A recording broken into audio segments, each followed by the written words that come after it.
You know, Count, you gotta get rid of Renfield. There's so many flies. Well, you can always eat one. Listen, this place is full of flies. Catering. We do Can I get a hamburger? Well, I like the bloody ones, to tell you the truth. You know, Heinz, I love having you here. You are like a breath of fresh air. You know that? And by the way, you're looking so spiffy. Like a new bottle of ketchup? You know how many young mortals are out there looking at you thinking, I want this character. I'm telling you, this guy is a beauty. My God. So better watch out. You might get a lot of feedback on this one. So, Heinz, looking back again, about this storied musical career, there were people that, back in the day, a lot of people talk about like a Miles Davis or something like that. I mean, this aficionados. One of the great musicians of the 20th century. This man. Tell us about this. How you met him and what was he like? Well, when I first moved to New York and took the job of album promotion at Columbia, one of my favorite albums was Bitches Brew, a Miles Davis record that Columbia was very uneasy about releasing an album named Bitches Brew. They released it because it was Miles, and it was great. I mean, it transformed really jazz. But it didn't get its due, I felt.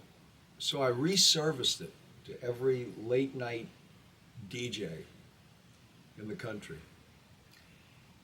And it went gold as a result of, they got new copies, they looked at it. Bitches Brew was a little bit more acceptable, in the marketplace as far as a title is concerned. And so Miles never forgot that. So he made sure that I got a gold album for it. And you have it to this day? I have it to this day.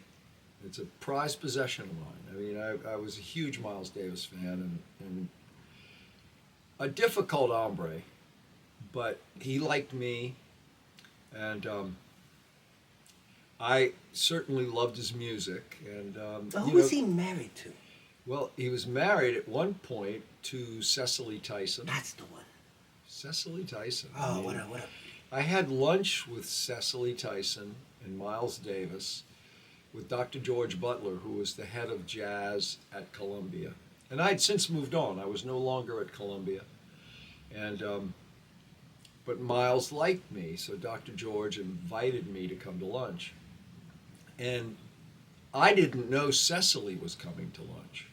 I just knew that lunch was supposed to be Dr. George Butler, myself, and Miles Davis. And it was at the Carlisle Hotel. And Miles, in the interim, had wrecked his Lamborghini on the West Side Highway. Oh, what a shame. And he shows up with metal crutches, makes this grand entrance into the dining room with Cecily on his arm.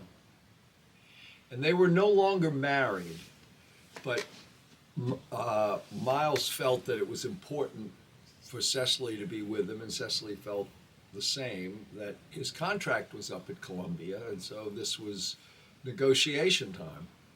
So Miles knew that I was no longer at Columbia, but that he appreciated the work that I had done. So we start lunch, and it's George Butler, Miles Davis, Cecily sitting where you are, and I'm on this side. So I'm looking right into the eyes of Cecily Tyson, which was a thrill, right? And the two guys, the head of jazz and the great jazz artist, are looking at one another. And it was quite a lunch. So Miles, the waiter comes, and it's a Carlisle Hotel on Madison Avenue. It's a very proper place. George Steinbrenner came over to say hello to us. The New York Yankees. With the guy with the turtlenex. Yeah, you know why he's wearing those turtlenex, right? So Captain Muscle doesn't bite him. You know, I never thought of that. Well, no, you tell me your stories, I tell you mine. Anyhow, Miles asks, "Are there any specials?" But he asks, "Are there any specials?" in his raspy tone. There's specials today. And the waiter, "Yes, sir. We have a lobster salad." And he says, "Do you know if it's made with real mayonnaise?" And the waiter said, "Let me ask the chef." And so the waiter comes back with a gravy boat, a vessel with a loop on it, and it's beautiful mayonnaise that's been fluffed, and the whole thing is homemade mayonnaise. And he brings it to the table. The waiter's holding this vessel, and Miles sticks his index finger of his right hand into the vessel of mayonnaise, takes it. "I'll have the lobster salad." So in other words, this Miles Davis is the kind of guy that any young woman would love to take home to mother. He sounds like a real beauty. But anyway, you know what? That's disgusting. But anyway. Good for you. I think the waiter probably Heinz. thought it was disgusting too, and so Aye. did George, and of course Cecily now is of course Miles. Please, Now this is a classy lady. She's And you miss her. absolute- I remember you talking to Count Mozart many years ago about this, Cecily, and you were very upset with this, and she was a very, very good woman. Beautiful person. I mean, look, she's the guy with the finger in the. Yeah, right. That's Hello. that was her escort. It's the other way around, really. I She believe was it. escorting Miles in because, of course, he's walking with crutches. So. Miles Davis. And did you ever go to his home? I did. I was invited to his home. He gave us a grand tour of his home, and he took us into his bedroom and showed us his wonderful closets and Closet. What was in his closets? Clothes? lots of clothes that were custom made, of leathers and skins and. I like his sunglasses. He had Well, some he- funny sunglasses too. It's like Well, he was, he's an interesting character, and he was, of course, changed the sound of jazz. I mean, his muted trumpet was, just a classic sound. And Bitch's Brew was his second gold album. His first one was Kind of Blue. But since now he's got, his family now. And this Columbia Records, they were moving him off the label at some point? Well, he did eventually leave. He went to Warner Brothers because they offered him more money. Now Warner Brothers, it's very. I never asked you about this, but there was another prodigy out of Minneapolis. It's a guy called Prince, and Yes. Count Mozart very much like this Prince because take a look. Yeah, he's a man after my own heart. You know what I mean? Like a purple rain, and maybe I'm gonna be a star kind of guy. He's a wonderful guy. Is there any? Did you ever come across a guy like this Prince? Did you ever meet this guy? I did. Prince played a private party at MTV, and I did meet him. Great artist, but he, in fact, I just read a great article about. There was supposed to be a documentary, and it was commissioned by Netflix and approved when Prince was still alive. But Prince then passed away, and the group that remained to cover his estate won't allow this to be used. Oh, why not? It's controversial. It's The controversy. a No controversy. pun intended. No pun. That's a intended. Prince song reference for you out there. Anyway, but why didn't this Columbia ever get a hold of this beauty? I mean, this guy was a winner. He was definitely a winner, and a good friend of mine wanted to bring him to the label, but the differences were that Columbia would not allow him total creative freedom, and Warner Brothers gave him total creative freedom. He could do exactly what he wanted, and obviously Prince did. And then, of course, because of his eccentricities, he ran into problems at Warner Brothers, and then when his contract was up, left and signed a distribution deal with Clive Davis at Arista. Ah, what a tangled web we weave. This music industry is very, it's a dog-eat-dog world, so to There's speak. quite a bit of that. Now, when you were talking about the radio stations and having things played, now, it was something known back then that there was something called payola, where they'd have to pay them to play, to buy them the funny stuff that they used to do and stuff like that. Did you ever have run across any of that monkey business? Or would you like to plead the fifth? No, I stayed away from that from the standpoint my way was to take people out to nice meals and great champagne. You're a man after my own heart. I mean, this is beautiful. And what about? So you would do. So you were like a level playing field. You did things right, and but you were with the greats. I mean, the wonderful people like the Willie Nelson and what about let's see who else you might have been maybe Johnny Cash. I worked with both of them. Johnny Cash was, a hero, and a hero really to a lot of people. Johnny Cash did it his way, and of course Willie Nelson did it his way. And Willie Nelson, for example, he delivered his album Red-Headed Stranger to Columbia. That was his first album on Columbia. And I was very involved in the promotion and marketing of that record because I had been in Texas and worked with Willie and been to a couple of his 4th of July picnics. In fact, one of which was attended by Jimmy Carter.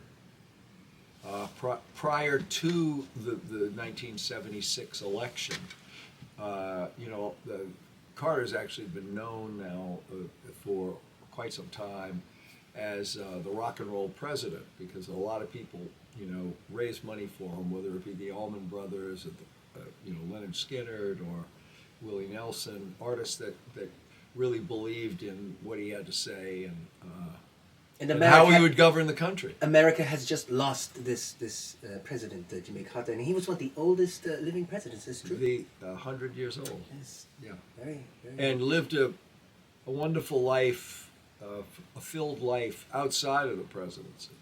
Was a state representative in Georgia, was a governor of Georgia, became president of the United States, and a peanut farmer. A peanut farmer.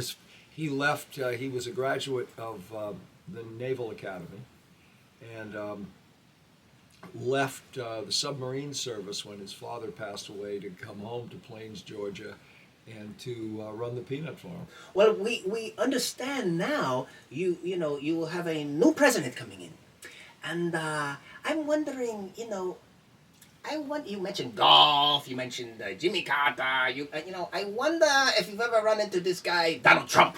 I mean, he seems like somebody you must have crossed paths with. I have. I was with Donald Trump for an extended period of time on the evening of O.J. Simpson in the white Bronco on the 405 freeway. Don't squeeze the juice. Sorry? Don't squeeze the juice. Don't squeeze. Now, Heinz, where are we going with this? Well, where we're going with it is I was standing next to then Private Citizen Trump when we were working on a pay-per-view concert at one of his resorts in Atlantic City and at the Taj Mahal. And his wife then, Marla Maples, was a special guest on our program, which was headlined by David Hasselhoff from Baywatch. And Knight Rider. Very good. To a car. And very big in Germany, though. You know that he became very, very big in my country. Oh, a big star in Germany. And so I was contacted to do a concert recording film of him performing, and we did it at the Taj Mahal in Atlantic City. And it just so happened this was a pay-per-view event that was to happen the same night that CNN was covering the Bronco and OJ's Oh, now I leaving. see. So it was a disaster from a business point of view. But also, the idea that it didn't work out for either Mr. Trump or for me and our company. So you have been around rock stars and politicians and future presidents and all this kind of jazz. Who was, if you had to pick one of these artists that you would say you had the greatest time with and that maybe you connected with the most, could you pick one or maybe not? Maybe not. I think that, there's so many great artists that I've worked with. Mentioned X number in our interview, that they're all very different, and I learned a lot working with all of them. Just appreciating great art and being in the presence of great art has meant a lot to me. So picking one, I think from the standpoint of maybe a top 3 or top 5, maybe I could do something like that. But to say one, Okay, I let's think do so. let's do a top 3. Top 3. Uh, well, I would say Bruce Springsteen. I would say Pink Floyd, and I would probably say Billy Joel. They've all had tremendous impact on global music. I mean, Miles Davis would certainly be in top 5. But not Aerosmith, no? They a little too crazy for you? They were a little crazy. That's for me. Steven. That's Steven Tyler. That's a character. This guy. He's He's a a real mix between a character. Mick Jagger and I don't know, like something I else. did have the privilege of promoting, I think, which was their best album, Toys in the Attic, that I had a lot of fun with, and we did I think we did 4 million copies of that record. Well, let's move on from well, it's still music, but you moved on, and you began. What did you began working with live, big giant concerts, and Live Aid maybe or something. These kind of things. Well, I participated in Live Aid. I was there in Philadelphia for Live Aid. Live Aid, if you recall, was both London and Philadelphia. Simultaneously, right? Right. With the, Oh yes. yeah. Yeah, that's when the Concorde was used. Oh, there's that Concorde again. So anyway, Was that Phil Collins on that Concorde? So Phil- supposedly was the yes, thing. he played in London and then played with Led Zeppelin. Phil Collins was with Genesis, by the way. That's before Peter Gabriel. I mean, after actually, he was same with Peter Gabriel. He was the drummer, and then he became the singer. Something like this. Anyway, who gives a shit? Anyway, hello. back to Heinz. Heinz, I'm telling you, man. Having you here, it's such a blast. What can I tell you? I get a little confused because your storied career stretches just beyond the imagination in a way. So you did these live concerts, and very big ones too. There was another one that you did. I remember speaking with the Genesis. It was a Peter Gabriel. Peter Gabriel was part of a fantastic tour that probably would be, if we were speaking specifically tour, would have to be right up there, because this was Bruce Springsteen, Peter Gabriel, Sting, Tracy Chapman, and Youssou N'Dour, and this is 1988. So this was Amnesty International sponsored Human Rights Now tour. We went to 16 countries of the world in 6 weeks. Bill Graham was the international promoter. We had a charter DC-10. That was the only way to do this logistics wise. And we had great co-op, great crew. So I took two 16 millimeter cameras around the world, and then we shot the concert the last night of the tour in Buenos Aires at River Plate Stadium, one of the largest stadiums in the world. And it premiered on the International Day, the 40th Declaration of the Human Rights, the Human Rights International Law. It was December 10th. It was planned for this? Oh yeah, yeah, yeah. This was all done in advance. You know, we started in September in London and finished the end of. It was middle of November in '88 in Buenos Aires with the concert taping. And you had to coordinate all these things in these different cities and all this. Artists. Every aspect of the filming I did coordinate. There was a tour coordinator that really had a much tougher job than mine. Well, now that leads us. This is film you're talking. Now this leads us to video production. Yeah. So you started the company, or you created the company with the video, making videos. Making music videos, yeah. A partner of mine and I started a company called Cinerock. And Cinerock was, I think our first job was Sexy and 17 by the Stray Cats. We went on to do a lot of great things, and we eventually sold the company to EMI. And one of the things that I think I'm most proud of is we did the first video for DJ Jazzy Jeff and the Fresh Prince. Oh, so Will we worked Smith. with Will Smith. In fact, this is how long ago it was. A VHS. This is a VHS. Look, and this is the original. This is By the company. Parents Just Don't Understand. What? This guy Will Smith. What was him with the slapping of the other guy? This comedian, he slaps him, and then he gets an Oscar. What's wrong with this guy? I don't know. I just know that the person Nothing to do with you. that I worked with, I was hired to work with him by his record label Jive Records, which was really a great small company. But we did this Parents Just Don't Understand, but it was really interesting. The guy, once he walked on our set,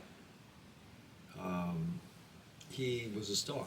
He just had that quality. You've mentioned it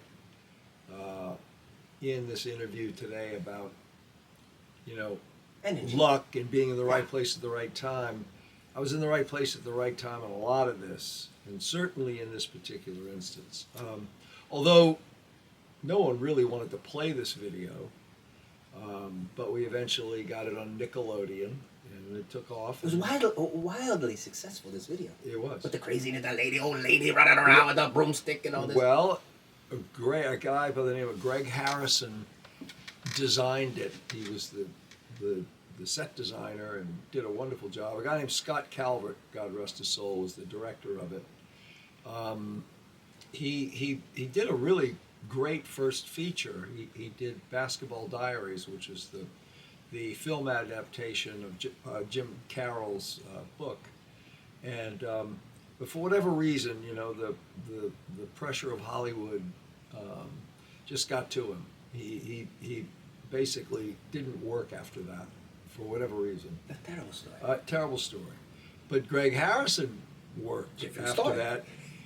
Greg Harrison I hired when I was putting together a new sport called the Ultimate Fighting Championship. You? Yes. You into the mixed martial arts? I was pitched this idea, and I said, I've always told myself I'll try anything once, and look what happened. Became a huge monster of a. I had to leave the show. I didn't really enjoy doing the show. It was a very difficult time for the show because of the politics involved in the show. No one really wanted us to be able to do the show. So it makes it tough to produce a live show when no one really wants you to do the show. So it was very difficult for me and to try to make sense of this work. But Greg Harrison designed the octagon.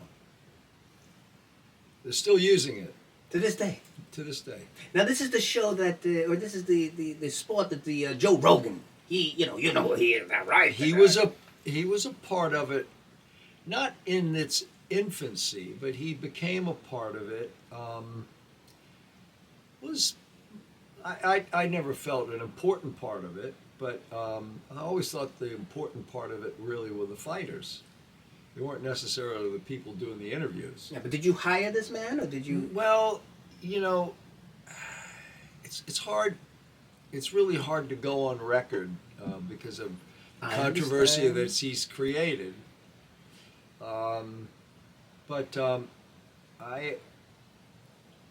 I'm just really happy that I did what I did with Ultimate Fighting, and I'm just happy that I left it. And look what it also, you're happy that you started, but you're good that you got out. Yes. It's a very violent kind of thing. Yes. And it wasn't really me, and I went straight back to working in music. Back to music. Yeah. And then what did you do after that? After that, I've done quite a bit of live work, live concerts, and things like that, which I really enjoy. And I produced music, produced albums on some Cajun artists from Louisiana. Went back to my roots and Back to what you love. exactly. And because I didn't love the UFC, it was innovative, and obviously look where it's gone, what it's become. But it's not necessarily. It was never my cup of tea, if you will. Well, that's understandable, everybody has their own thing in life, but your thing is music and art, and, you're a very wonderful friend of mine, I really appreciate this. I just want to say thank you for coming on the Count Mozart show, Heinz. I know we go back a long way, but this is a very special show having you, and to have you, But Count, let me stop you. Please. We haven't talked about some of your favorite artists, and I would appreciate an opportunity to talk about Ozzy Osbourne, who I really enjoy working with. Hey, listen, anybody biting Ozzy, off heads Ozzy, of bats Ozzy. is a good with me, you know what I mean? I know. Oh, I So, forgot Ozzy Osbourne, Ozzy, of course, I Hello. know, and I know that you, based on what we were just talking about, DJ Jazzy Jeff and the Fresh Prince, I know you appreciate some of the artists that I worked with in the hip hop community. Oh, this is true. You know what? I almost tried to jump ship a little bit. I almost feel like you brought me down a little bit with the UFC. Very sad kind of fighting and all this violence. I didn't know we were going there tonight. We go all over the place on the show. You know what I mean? So let's keep this party rolling. That's what they say. Let's go back to the hip hop artists that you work with, because this is a whole different. I did a landmark concert at the Warfield Theater in San Francisco called Monsters of Rap.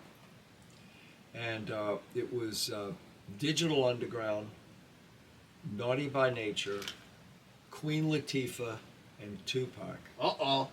Oh, yeah. Uh-oh. That was a little dangerous and a little iffy, so... And he doesn't like violence. And, of course, I was working with Bill Graham again. Back That's in his hometown at the Warfield, which is a beautiful theater, and it was an opportunity to work with Bill again.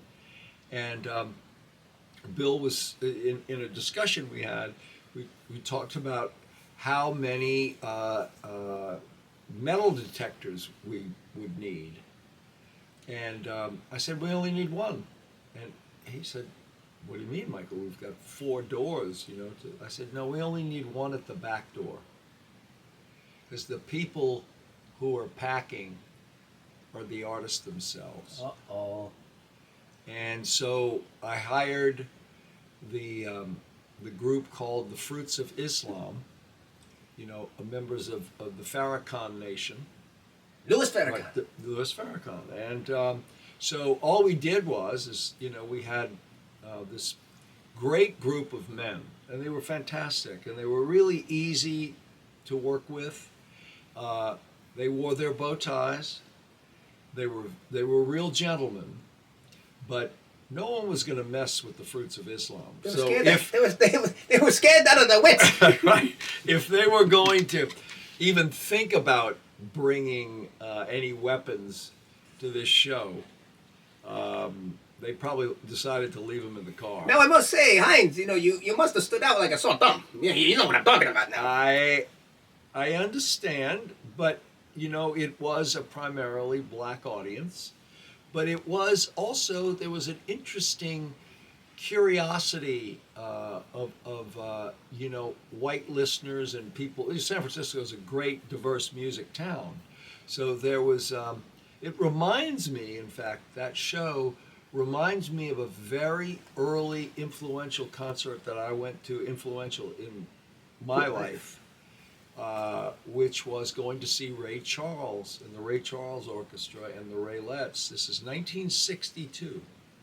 So I saw Ray Charles at the height of his power. He had What I Say, and it was one of the most amazing concerts that I've ever seen for X number of reasons, one of which he was 3 hours late. And I was a token white person in this audience of, 6,000, it's a black audience, it's New Orleans, right? But I loved Ray Charles and I made a point of going. I invited a friend of mine named Dolph Miller, who was an all-Southern halfback, who was, a beefy guy and was a musician, actually played guitar and wrote songs. So we went to this concert together, and that's when it was a little iffy. But the people were there to hear great music. That's it. We were, there was no issues other than the 3-hour delay on the concert start, because Ray Charles, there was fog in New Orleans, and his airplane was diverted from New Orleans Airport, the Louis Armstrong Airport, to Baton Rouge, and then got a police escort. So you're saying they were afraid of a riot? Well, yes, they're people. In those days in New Orleans, there was a lot of these acts that were being brought in, but they were being brought in by white promoters. Mm. So a black audience, as much as they wanted to see the show, it was there was this feeling that maybe they'd been duped. Mm. Maybe there was really not going to be a Ray Charles concert, and but that was corrected. And one of the great things was this Ray Charles, being the brilliant artist and businessman that he was, he the first thing to set up was Billy Preston, who was a 17-year-old kid who came out and played gospel music while the whole the grand piano was being moved in, and the music stands were being set up, and it was amazing to see what music did to that audience. Yeah. Music calmed the waters, and Billy Preston was phenomenal. No vocal. It was all sort of instrumental, great songs. He did this first. And Billy Preston went on to play with who? Well, he played with the Beatles, of course, on the rooftop concert, and was, but also was actually the on the first Saturday Night Live show. No. Yes. Do tell. There were two, because we had one of our artists, Janice Ian, was the other. George Carlin hosted that first Saturday Night Live show, but there were two musical guests, Billy Preston and Janice Ian. And which leads me, I think I should probably leave you with this, the great Elvis Costello on Saturday Night Live story, where a good friend of mine and I attended this show, Dick Wingate, who was Elvis's product manager, and I was the head of album promotion, and we were, of course, promoting Elvis's first album, My Aim Is True. And we really did everything in our power to get Saturday Night Live to accept him. And there was a late cancellation, meaning that Monday or Tuesday of that week, leading up to Saturday Night Live, the Sex Pistols canceled. So we had been sort of begging and badgering and doing everything we could, cajoling, getting everything over at Saturday Night Live set up for Elvis, and we got Elvis Costello on Saturday Night Live. And in conversations with Elvis, we were asking really for him to perform two songs, his single Allison, and his great reggae driven song called Watching the Detectives. Well, he decided he'd do Watching the Detectives, but he didn't want to do a single because he wanted to be punkish at that point. Right. Following the departure of the Sex Pistols, he's replacing them. He felt like it was in keeping to do that sort of thing, and so he started with Less Than Zero, and then decided about 40 seconds into Less Than Zero that he was going to change songs and do a new song called Radio Radio, which was great, but it didn't sit well with Lorne Michaels and the production crew. So and it was a December show. It was being hosted, the irony here is being hosted by the only time Saturday Night Live actually had a contest to see who would host the show. And it was won by a grandmother from New Orleans named Miskel Spillman. And she was fantastic. And it was, for me, it was like a thrill that here was somebody from my hometown, right, hosting Saturday Night Live. And anyway, it turned out that, the powers that be at NBC and Saturday Night Live, we were immediately uninvited to the Christmas party. And the censors, right, the censors were really persistent and needed the lyrics to a song that, the censors are expecting, the Sex Pistols, right? So the fact is Elvis does what he does and changes the song, but it's a song none of us have heard. So before leaving the building, in a police or a guarded escort, they escorted us out of the building. He had to scribble the lyrics down to Radio Radio. Oh boy! So Dick and I were going, God, are we going to have a job left on Monday morning because of the commotion that was caused at Saturday Night Live? But of course we did, and Elvis has gone on to be one of the great artists. And did you speak to Mr. Costello after that, saying, what are you doing? Well, of course. Not too happy? At the same time, he knew what he was doing. He wanted to cause that commotion. I didn't well, know no one's that. ever forgotten it. No. It's a big story still. It is. To some people. Yeah. But you also, there is a couple people we're forgetting here. I'm surprised we didn't talk about them. But in these videos that you used to do, Billy Idol, and yes. Let's see, he's a great guy. I did. Responsible for, I think, 3 or 4 Billy Idol videos, yes. And did you ever meet his, that ex-wife of his, the Perry Lister, something like that? Perry Lister. Yeah. Yeah. They were a crazy-looking couple, those two. They were wild. She was a great choreographer. She did the choreography for one of the videos we did, Sex for Fantasy, I think was that. I think that's a Flesh for Fantasy. Flesh for Fantasy. Thank you very much, Count. Even Count Mozart know that. Listen, I'd love to get him on the show, you know what I mean? Well, you know what? Slap him around a little bit. He would be a great interview. Well, hey, listen, he used to work. Who managed him? What was it? Bill Aucoin, who used to... Right? He managed Kiss. I had to sit with Bill Aucoin to make this deal, yes, and he did manage Kiss. What the guy? I guess he got sick of the guy with the long tongue, and he wanted the guy with the spiky hair. Listen. I guess. Then you went on to one of my favorite all-time videos. I saw it not too long ago on this YouTube. By the way, YouTube. Do you know anybody from YouTube? Any people that started YouTube? Okay.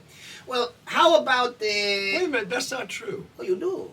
That's not true. I do know, so I haven't spoken to him in quite some time, but a fellow named Leor Cohen is one of the principals at YouTube. He's still there? As far as I know. Well, you want to say hello to him? Maybe I should.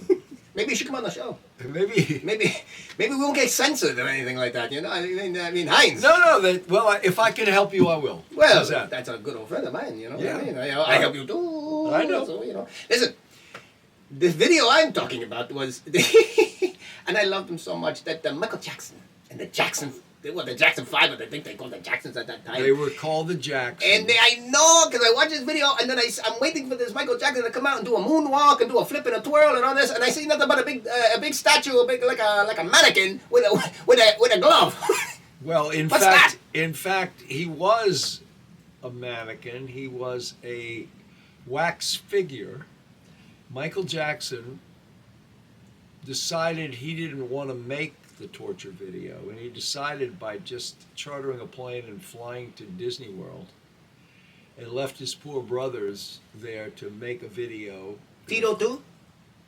Tito too? He left poor Tito alone? He left. Tito's my favorite Jackson. Oh, rest in peace, by the way, Tito. I think we just lost Tito. Did we? I believe so. You know, Cal Mozart, he had this show, I had this in memoriam show at the beginning of the year. For some reason, they blocked it. I don't know why. You know, I'll never figure it out. But anyway, Tito. Yeah, we missed Tito. Well, I should review that. I should review that in memoriam. I think you may. It starts off with Shannon Doherty. It goes on to there's a bunch of. You know what didn't have it on it? And it was one of my favorites. I used to listen to that song way back in the '70s. Was David Soul.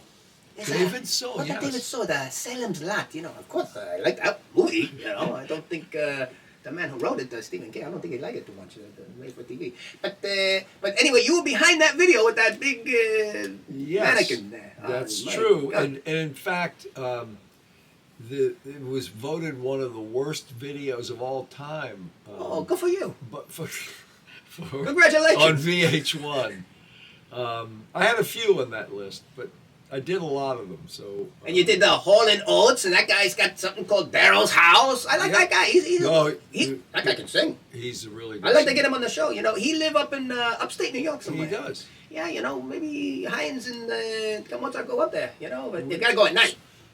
Well, we'd go at night. You know, we get on Daryl's house, we do a little jamming, and you know, we sing Sarah Smiles. Would we take all the props and the set with us? Listen, we take the props. We take so many props that Daryl he's not gonna know what he's talking about. You know what I mean? He's gonna say, guys. Where's the other one? What was that other little guy with the curly hair? They've been fighting now about money. What was his John Oates. Sounds like a breakfast cereal. Anyway, yeah, those man, you've lived some times. You've gone through so much in your life. Yeah, I really enjoyed working with Hall & Oates. They're good guys. They're really good. Great songs, big hits. Now you mentioned the Beatles too. Did you ever run into Ringo? You know what Ringo is in Japan, right? You know what that means in Japan? It's an apple. I think that's what Yoko thought John was. He was, he thought it was Ringo, and I was going to take a bite of an apple. She took a bite of John Lennon. Anyway, Paul McCartney, maybe the cutie. I did work with Paul McCartney. I worked with Paul McCartney. I did a documentary of McCartney and Carl Perkins. Oh, fantastic! Backstage, because Perkins was a huge influence on the Beatles, and Carl Perkins. That's a hard. By the way, that's a hard word to say. You want to say it again, like 3 times fast? Carl Perkins. That's a tongue twister. For me. Carl Perkins, and I was contacted by McCartney's office. Macca. The Macca. Why they call it Macca? Is it the I don't MC? That part. All right, but what's the car from? Macca. Macca. What the hell is a Macca? Just a British way of saying McCartney. Oh, I see. Anyway, that he was going to play Memphis at the what's the I'm trying to remember what the stadium was called. Anyway, the big football stadium there in Memphis, and the Liberty Bowl. Anyway, and so we put together a jam session of Macca and Carl together. Oh, you didn't say the last name, so don't get so proud of yourself there. Okay, wow.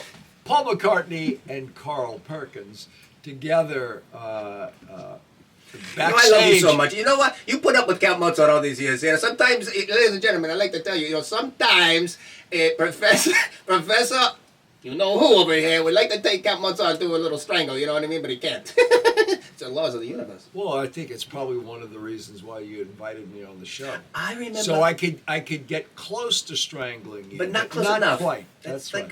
like I didn't. Who was Your that? handlers, Was that a YouTube your song? handlers won't allow that. No, well, I got one right in the. Yeah, that's right. You know, you better watch your step.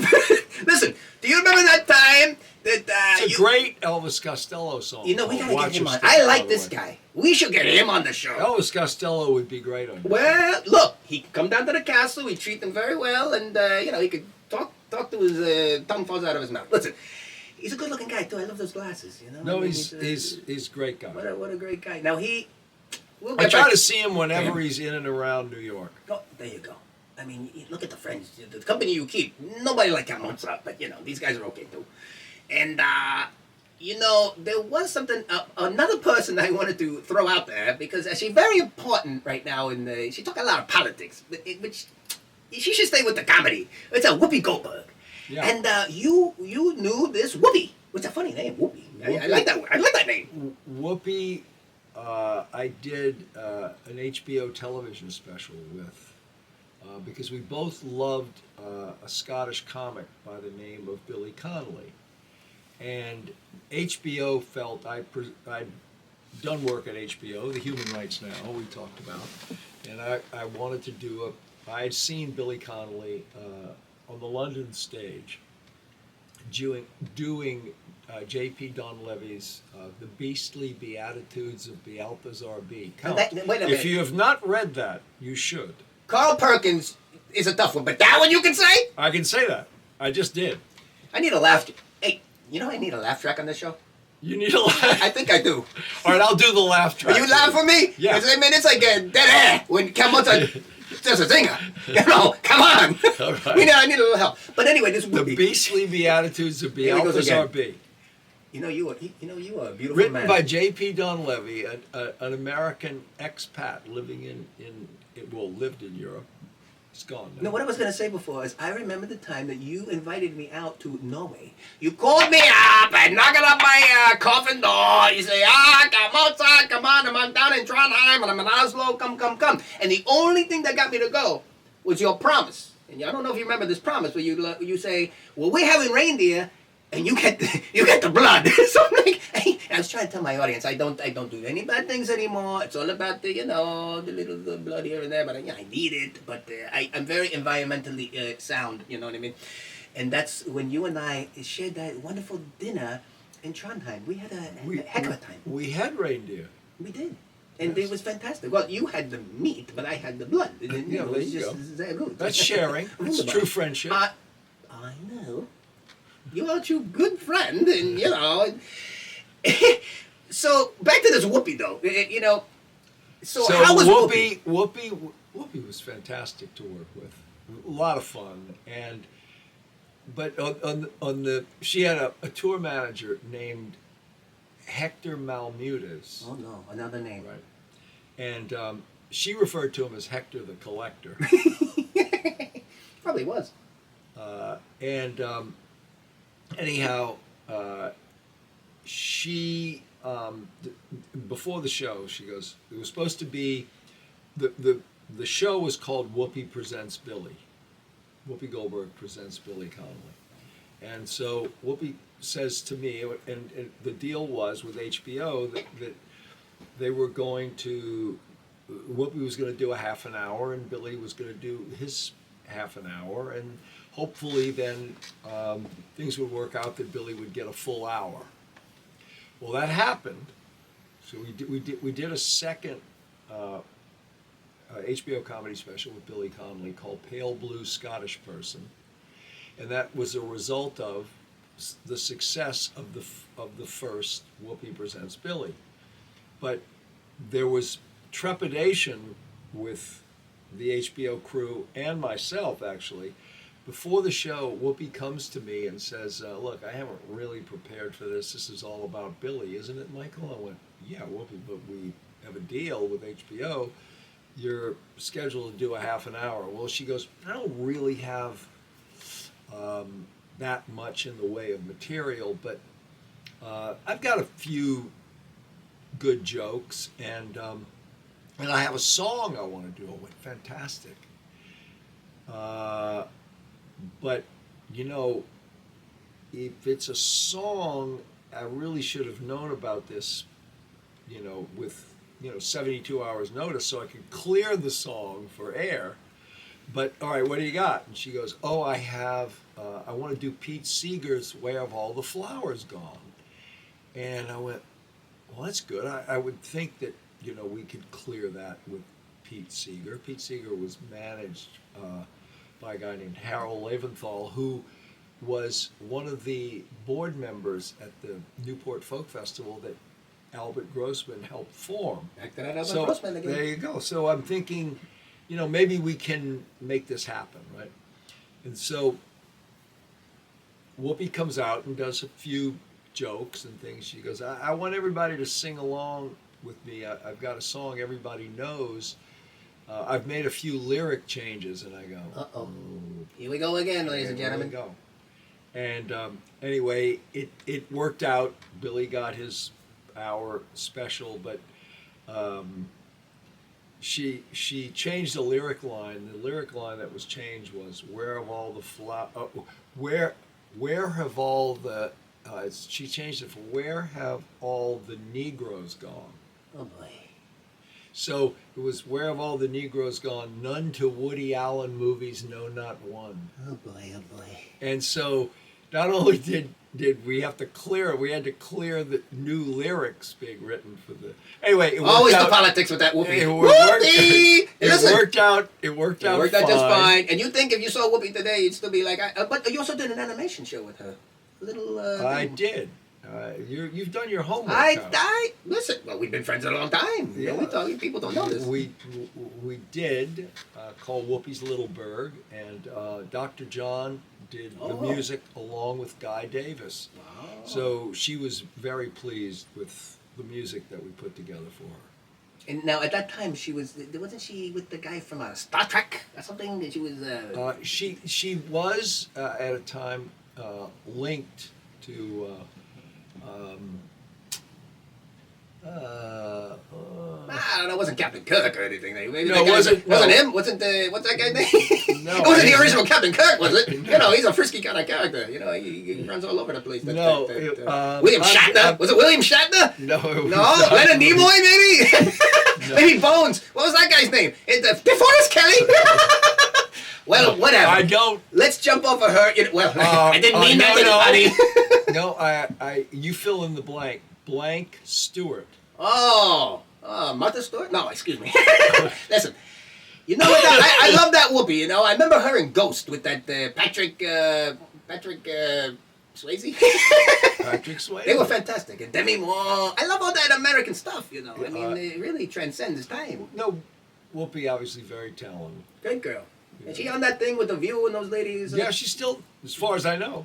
Talking it's all not the time. A show I watch regularly. No, but there they are, and they're very happy. Anyway, I think we've just about covered everything, but I want to remind everybody that the Count Mozart show, and as you can see, my good friend here, Heinz, we are all about love, and the more you take care of one another. And take care of your friends and your family, and treat them very well. This world's going to be a better place. Do not let the things that are going on around you, bring you down. Enough of that nonsense. These kind of shows with my friend, this is to entertain you and to make you feel good, because you feel that energy coming off of Heinz. It's very important that we share these stories, and you join Count Mozart. Come along for the ride. We share not only the stories, but also the great, experiences in music that we've all experienced. Whether the people out there have met the artists or not, they've experienced their art. It's a funny one. I got a message. I do these little. I know you don't watch too much, but I did a couple of like a rocker video. And one of them was from Iron Maiden. There's a heavy metal band and the Wasp and the Crew. I did a full-length concert with Iron Maiden. Who have you not worked with? In London. Come on! I mean, I did. with that big creature, that Eddie, that monster. Yeah. By the way, that we did guy, it in London at Pinewood, where I had the experience of working there on the Pink Floyd film. So I went back to Pinewood, and we did a fantastic. It was.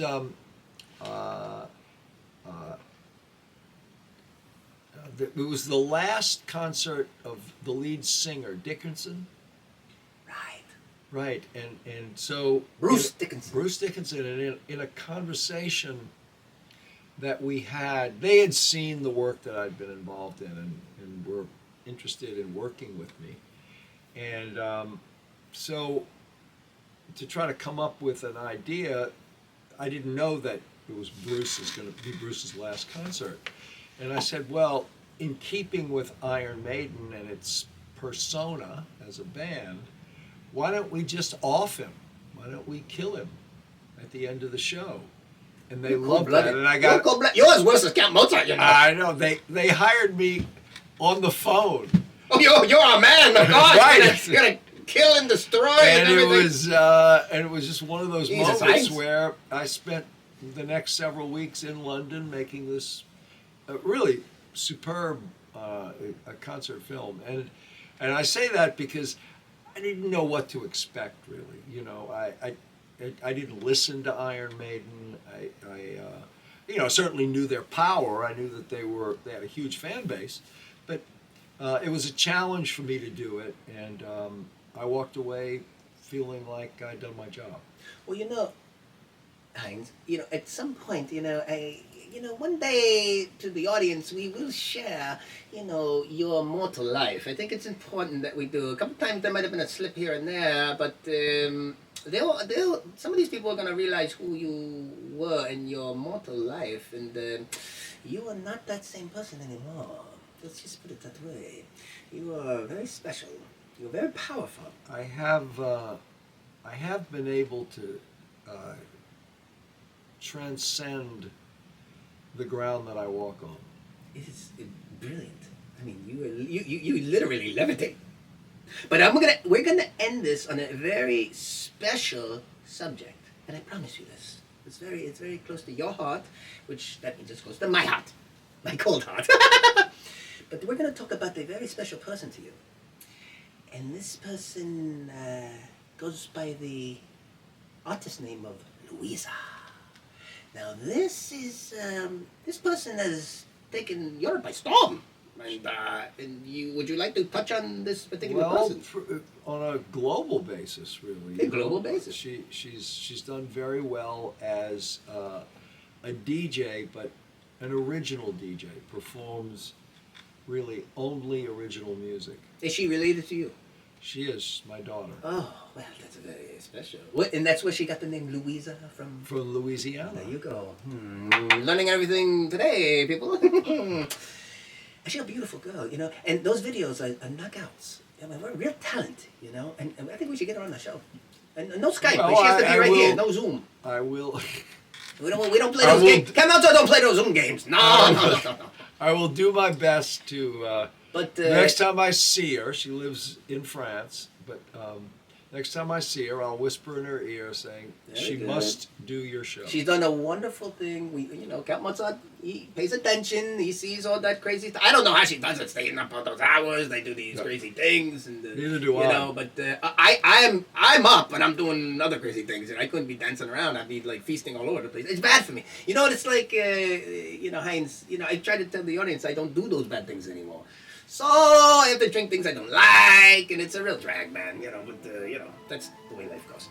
So listen, I want to thank you again. You bring a smile to my face. It's been my pleasure. It's been a pleasure. You bring such happiness to me, and I love you so much. You know that I love you a lot. You are a very special person to me, and to the world now. I mean, they really need to know more, and I think we will continue this more. What do you think?